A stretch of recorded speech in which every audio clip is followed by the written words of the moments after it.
छोटी छोटी बातें दुखद हिंदी कहानियाँ। Welcome to my YouTube channel SP story में आपका स्वागत है। आइए जानते हैं छोटी छोटी बातें दुखद कहानियों से क्या होता है, जीवन में क्या प्रभाव पड़ता है।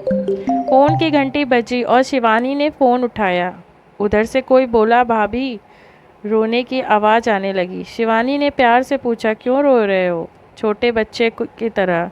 अमित रोते हुए बोला, भाभी। और फिर सब सुबकने की आवाज़ आने लगी। शिवानी बोली, पहले चुप हो जाओ। अमित थोड़ा शांत होकर बोला, भाभी प्लीज़ भैया को छुड़ा दो। मुझसे ऐसी बात मत करो, मैं फ़ोन रखती हूँ। शिवानी यह कहते हुए फ़ोन रखने लगी। तभी उधर से आवाज़ आई, भाभी प्लीज़ फ़ोन मत रखना। भाभी भैया की गलती नहीं है। क्या कह रहे हो तुम? तुम्हें पता भी है मुझे तुमसे इस विषय में कोई बात नहीं करनी।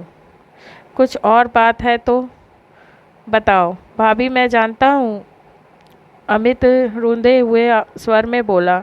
शिवानी ना चाहते हुए भी थोड़े गुस्से से बोली, क्या जानते हो? यह कि भैया ने आपको मारा, और क्यों मारा ये भी जानता हूँ। अमित थोड़ा धीरे से बोला। शिवानी को अब गुस्सा आने लगा और तो थोड़ी तेज आवाज़ में बोली, ये सब कहने की तुम्हें किसने कहा? भाभी किसी ने नहीं, मम्मी पापा तो किसी वकील से मिलने गए हैं। उन्होंने तो आपसे बात करने को मना किया है, अमित ने जवाब दिया।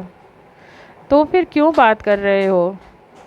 तुम इन सब बातों में मत पड़ो, शिवानी गुस्से से बोली।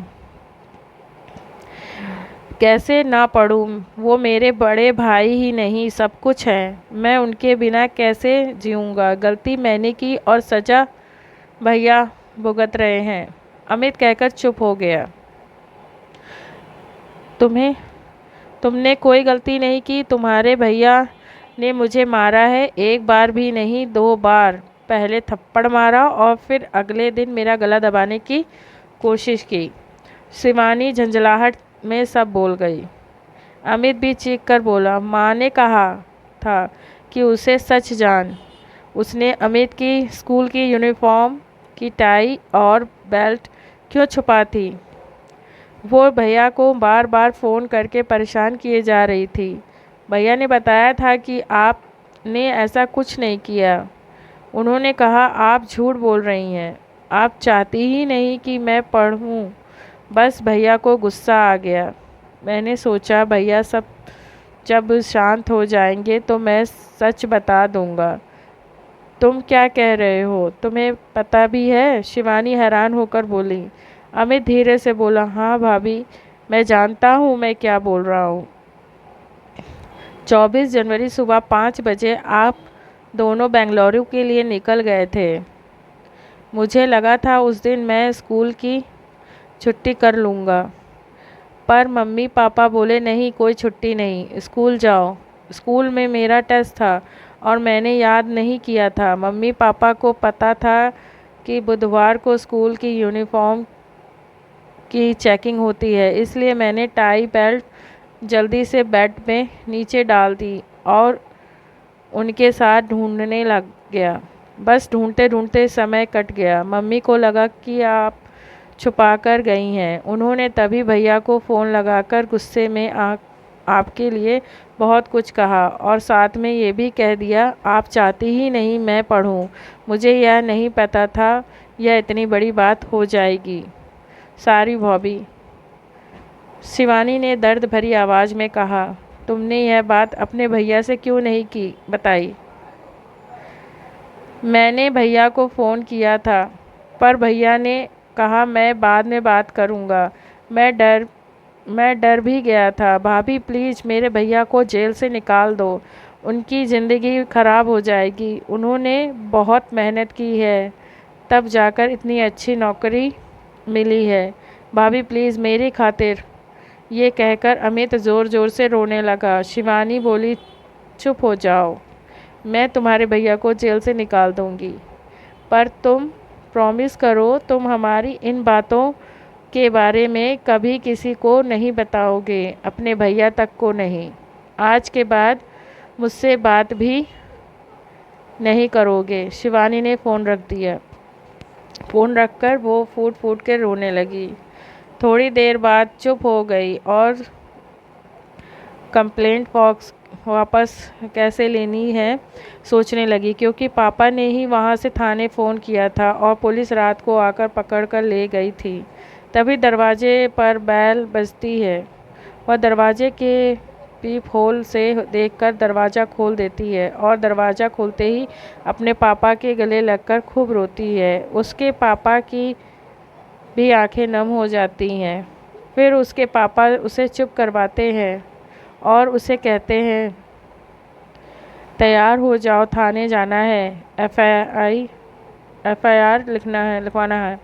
रात को सिर्फ तुम्हारे प्रोटेक्शन के लिए पुलिस उसे ले गई थी।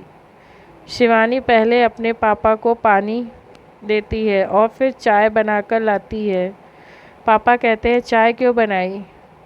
शिवानी कहती है, पापा पहले मुझे आपसे कुछ बातें करनी है। और फिर वह बैठकर सब बातें बताती है। बातें सुनकर पापा एक गहरी लंबी सांस लेते हैं और कहते हैं, तो अब तू क्या करना चाहती है? दुखी मन से पूछते हैं। पापा, मुझे कुछ नहीं करना, बस आप उस इंसान को जेल से निकलवा दो और अब मैं अपनी ज़िंदगी खुद ही जीऊँगी। अभी आपके साथ आपके घर जाऊंगी और नौकरी करूंगी, बस अभी और कुछ नहीं। उसके पापा उसके सर पर हाथ रखकर एक लंबी सांस लेते हैं और कहते हैं, बेटा वो तेरा घर है और सदा तेरा ही रहेगा।